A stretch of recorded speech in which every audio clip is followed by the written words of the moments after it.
এখানে উপস্থিত আছেন আমাদের এমএলএ সাহেব, এখানে উপস্থিত আছেন আমাদের কাউন্সিলরগণ, আমাদের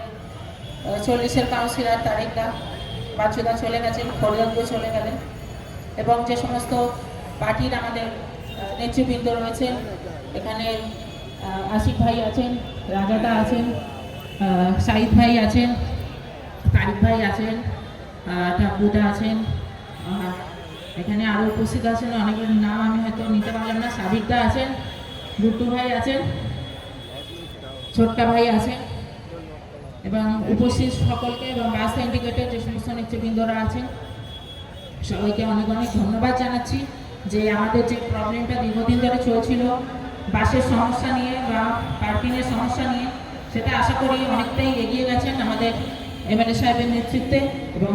যে সমস্ত কাজগুলো আমরা আগামী দিনে হয়তো করে উঠতে পারিনি সেগুলো আগামী দিনে আশা করব কাজ এগিয়ে যাবে। অনেক কাজ আশা করি আমাদের দিদি মমতা ব্যানার্জির অনুপ্রেরণায় আমাদের ওয়ার্ড ভিত্তিক বলুন এবং 26-এ দিদিকে একজোট হয়ে আমরা এগিয়ে নিয়ে যাব, এবং আগামীতে দিদিকে আবার আমাদের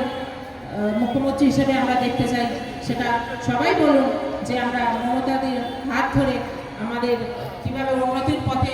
দিদির হাত ধরে আমরা নিজেদের এগিয়ে নিয়ে যাব, সেটাই শপথ গ্রহণ করুন। আজকে যে বিজেপির দল যে এসআইআর এর নাম করে আমাদের ওপর যে নির্যাতন চালাচ্ছে, বা যে সমস্ত প্রতিদিন আমরা লাইন দিয়ে যে নিজের ঘর বাড়ি সমস্ত কাজ পেলে সেই এসআইআর এর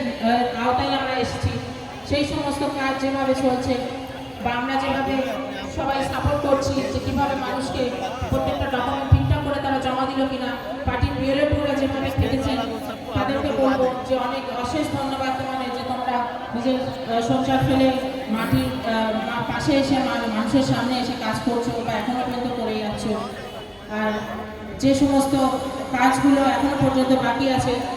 ডিটেলসগুলো এখনো ঘোষণা হয়নি, যে সমস্ত মানুষের পাশে তোমরা আছো তার জন্য অনেক অনেক ধন্যবাদ জানাই।